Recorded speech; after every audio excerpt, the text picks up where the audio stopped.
Свежи цвеќиња, завеси, драпери, маси и столови. Колку платија граѓаните за фината декорација за Министерскиот самит за ОПСЕ?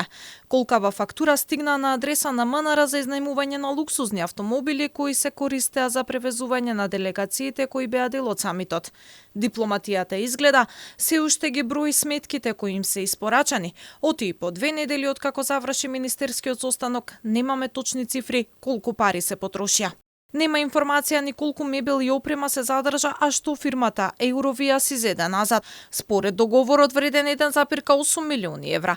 Фирмата од Желино, донатор на ДУИ, за потребите на самитот покрај адаптација на спортскиот центар, изнајми маси, столчиња, разводни табли, кабли и светилки и требаше да си ги земе назад. Дали државава барем купи и задржа нешто со овој милионски договор или плативме 2 милиони за да останат само фотографиите со насмевка пред фината декорација и споменот на мирисот свежо цвеќе?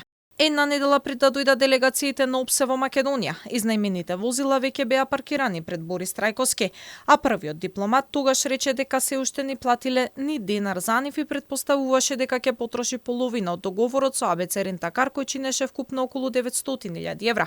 Ама колку чинеше рентањето автомобили? Одговор нема. И експертската јавност и опозицијата критикуваше дека со парите кои се потрошија за адаптација можеше барем да се изгради конгресен центар. Барем еден објект да изградеа кој ќе останеше за идните генерации. Отивака во ветар отиде адаптацијата, корекцијата, цвеќињата, све. За жал, ние сме држава која нема конгресен центар, а ете, можеше парите да се вложат и да останат, да се вградат себе еве за време на председателството. На самитот за кој Бујар Османи сметаше и дека ефтино сме поминале. Ниту во поздравните говори, ниту во дводневните состаноци не се искористи приликата да се зборува за условената позиција на Македонија од Бугарија поради што сме во чекалната на Брисел. Давкова посочува, оти за една мала држава, ова беше извонредна прилика која не се искористи за да се покаже колку Македонија е важна. Да го искористи председавањето со ОПСЕ наместо за лични фотосесии, за промоција, да речеме, на заштитата на правата на малцинствата во Западен Балкан. Или ако сакате, родовата рамноправност која е неверојатно важна и за ОПСЕ и за Европската Унија.